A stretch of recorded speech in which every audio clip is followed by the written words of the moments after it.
తాకట్లో ఉన్న మీ బంగారాన్ని విడిపించి ఆ రోజు ఆన్లైన్ రేటుకి కొంటాం. Sharma gold company. నమస్తే, నేను Prashanthi. Welcome to Suman TV USA.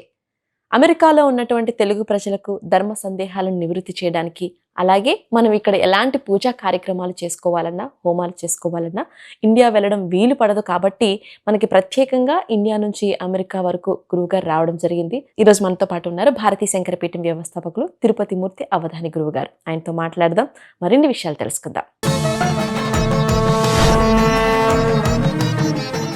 నమస్కారం అండి. ఓం శ్రీ మహాగణాధిపతయే నమః. గురువుగారు, ఇప్పుడు మనకి శుక్రవారం అనేది, శ్రావణ శుక్రవారం అనేది చాలా విశిష్టమైనది, చాలా ప్రాముఖ్యమైనదిగా మనం భావిస్తూ ఉంటాం. ఆడవాళ్ళకి మరీ ప్రీతికరమైనది. అసలు ఈ శ్రావణ శుక్రవారంలో వరలక్ష్మి వ్రతానికి ఎటువంటి ప్రత్యేకత ఉంది? అసలు వరలక్ష్మి వ్రతం ఏ విధంగా చేసుకోవాలి? తప్పకుండా. లక్ష్మీం క్షీరసముద్రరాజతనయాం శ్రీరంగధామేశ్వరీం దాసీభూత సమస్తదేవవనితాం లోకైకదీపాంకురాం. శ్రావణ్యాం పౌర్ణమాస్యాం అంటే శ్రావణ పౌర్ణమికి ముందు వచ్చేటువంటి శుక్రవారం వరలక్ష్మి వ్రతం అందరూ ఆచరిస్తూ ఉంటారు. ఏదైనా ఒకవేళ ఆ రోజు ఏ కారణం చేతనైనా కుదరకపోతే తర్వాత వారాన్ని వరలక్ష్మి వ్రతం కొంతమంది చేసుకుంటూ ఉంటారు. వరలక్ష్మి వ్రతం అంటే మనం రకరకాలుగా ఆలోచిస్తుంటాం. కోరిన కోరికలని క్షణకాలంలో ఇచ్చేటువంటిది వరలక్ష్మి వ్రతం. దాని పేరే వరలక్ష్మి. వ్రతం పేరే వరలక్ష్మి.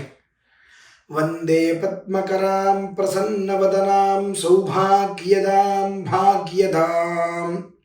అంటే వందే పద్మకరాం ప్రసన్నవదనాం సౌభాగ్యదాం భాగ్యదాం. దేనికోసం చేస్తున్నాం మనం ఈ వరలక్ష్మి వ్రతం? దేనికోసం చెయ్యాలి అని అంటే మనకేదో సంపదలు కావాలని కదమ్మా.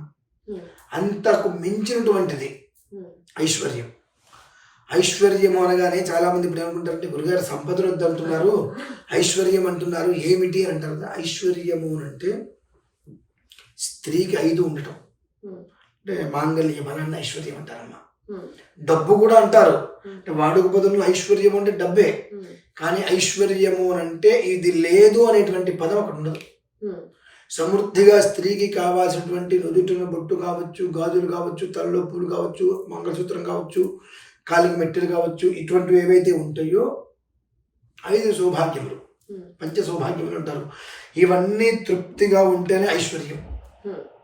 ఐశ్వర్యం అనేటువంటి అంటే సౌభాగ్యం అనేటువంటిది లేకపోతే ఇంటికి వచ్చి బొట్టిది పెట్టరుగా.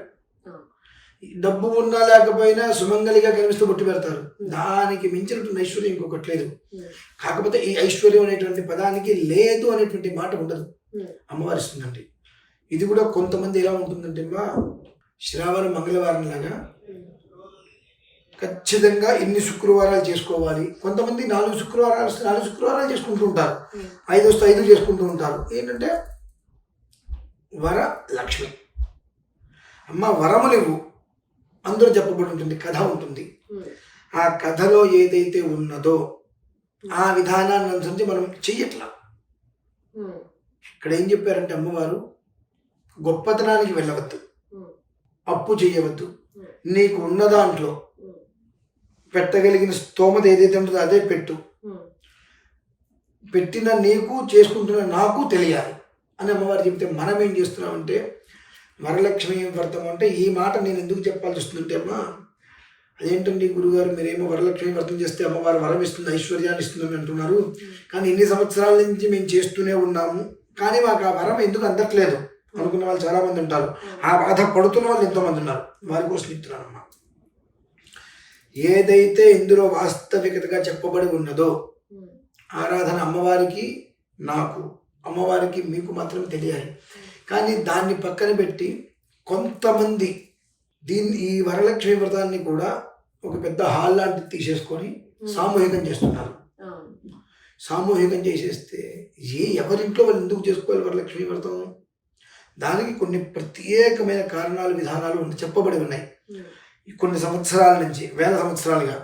కానీ గత కొంతకాలంగా మాత్రం శ్రావణ మాసం వరలక్ష్మి వ్రతం భరణ వారి ఆధ్వర్యంలో నడుస్తుంది అనగానే పొలోముని వీళ్ళందరూ అక్కడికి వెళ్ళిపోతున్నారు.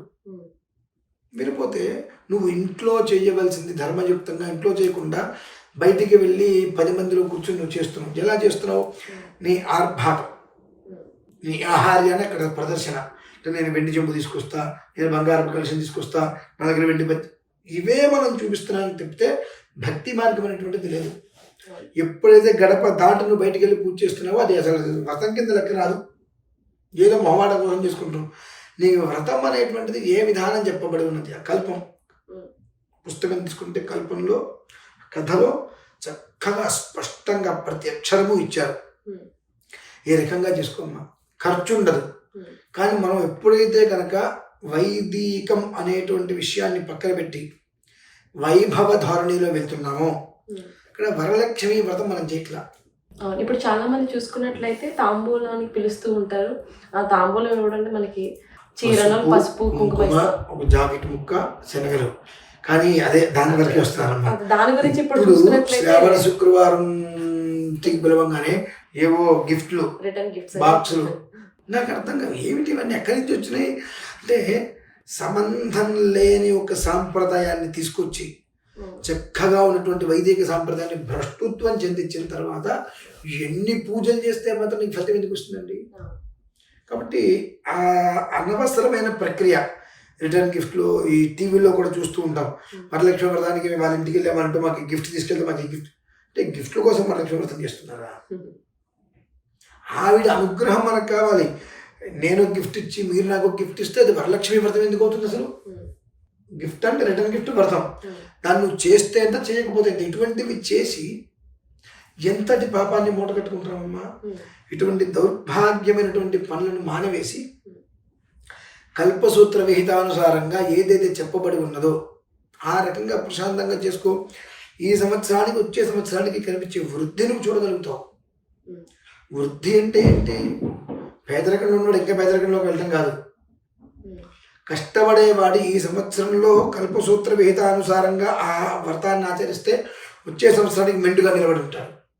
అది మనకు కావాల్సింది. అంతేగాని రిటర్న్ గిఫ్ట్లు ఇచ్చుకుంటూ ఇక్కడ ఇంకో అంతకు మించిన ఒక విషయం చెప్తాను. నేను లాస్ట్ ఇయర్ చూశానమ్మా. వాళ్ళు ఇప్పుడు ఖచ్చితంగా ఈ వీడియో చూస్తారు, ఏమనుకుంటే అది అనుకుంటారు, తప్పులేదు. క్రితం కాక అంతకుముందు క్రితం సంవత్సరంలో ఒకళ్ళ ఇంటికి వెళ్తే వాళ్ళకి కాస్త విశేషమైన గిఫ్ట్ ఇచ్చారట. ఈ సంవత్సరం వాళ్ళని పిలిచి అంతకన్నా పెద్ద గిఫ్ట్ ఇవ్వకపోతే పరుగు పోతుంది.